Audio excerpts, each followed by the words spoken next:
अब ये बताइए, सारे पॉइंटर्स आपने बताया जिसकी वजह से एक स्ट्रेंथ की ओपनिंग दिखेगी। अगर एक गैप अप ओपनिंग होती है, मुझे खरीदना है कि बेचना है? हाँ, बहुत अच्छा सवाल है। गैप अप ओपनिंग पे एक बार आपको प्रॉफिट बुक करनी चाहिए। देखिए, ट्रेंड कमजोरी का है, पिछले 3 दिनों का क्लियर है। अच्छा लगे ना लगे मानना तो पड़ेगा। जब भी ट्रेंड के विपरीत कोई एक गैप से ऊपर या नीचे ओपनिंग होती थी, अगर कमजोरी का ट्रेंड है गैप ऊपर को आ रहा है, मजबूती का ट्रेंड है गैप नीचे आ रहा है, तो उस पे उसके विपरीत ट्रेड होता है। उसका फायदा उठाते हैं ट्रेंड को का सा। यानी कि अगर 100, 125, 150 पॉइंट ऊपर आप खुल जाएंगे तो डेफिनेटली लोग है ना बेचने आएंगे जो फंसे हुए हैं। और स्पेशली कल ही ताजा आपने रेंज तोड़ी हो 25,840 के नीचे के, तो अगर 100, 125 पॉइंट ऊपर मिलता है तो एक बार नेहा जी 25,840, 25,890 की रेंज में बाजार अटकेगा। अच्छा, 25,840, 25,900 की रेंज आप लिख लीजिए, वहाँ बाजार अटकेगा। और दूसरी अटकने की रेंज है 25,950। तो आपको इन दो जगह में जहाँ भी ठीक लगे वहाँ पे आपको एक बार अपनी तेजी की पोजीशन कम करना चाहिए।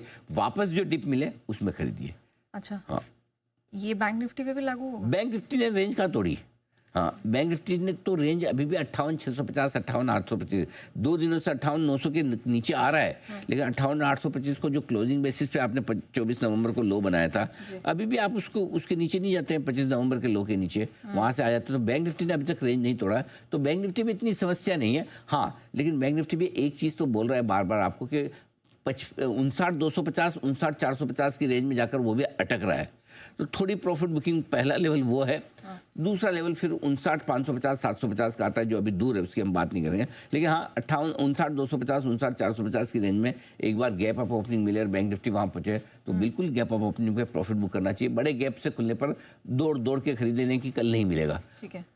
किसको इतना भरोसा कि आज दोपहर में नहीं मिलेगा वापस या कल नहीं मिलेगा? सब मिलेगा। अभी ऐसा कोई रीजन है, क्योंकि एफआईज लगातार बेच रहे हैं। देखिए, और एफआईज का कोई खरीदने का मूड है नहीं। और जब तक ऐसा नहीं है तब तक आपको आराम से मिलेगा, कोई दिक्कत वाली बात नहीं।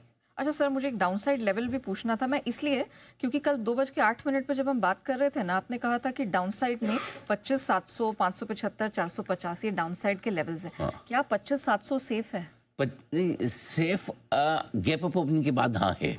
अगर गैप अप ओपनिंग नहीं मिलती तो सेफ नहीं होता, क्योंकि आप 100 पॉइंट ऊपर खुल रहे हो और कल आपने 25,750 के आसपास का लो बनाया है, क्लोजिंग दिए। परसों आपकी 25,728 था, कल का लो 25,734 था। तो ये अब फ्रेश कमजोरी जो होगी वो 25,700 को टूटने पर होगी। जब तक आप 25,700 नहीं तोड़ रहे तब तक जितने कमजोर है उतनी है। और वैसे भी अगर वापस से आप 25,850, 900 की रेंज को पार करके बंद नहीं होते हैं तो नीचे का रास्ता आपका 25,450 तक का खुलता है, जिसके बीच के सपोर्ट लेवल मैंने आपको बताए हैं। ठीक है, डन। आइए थोड़े क्यूज भी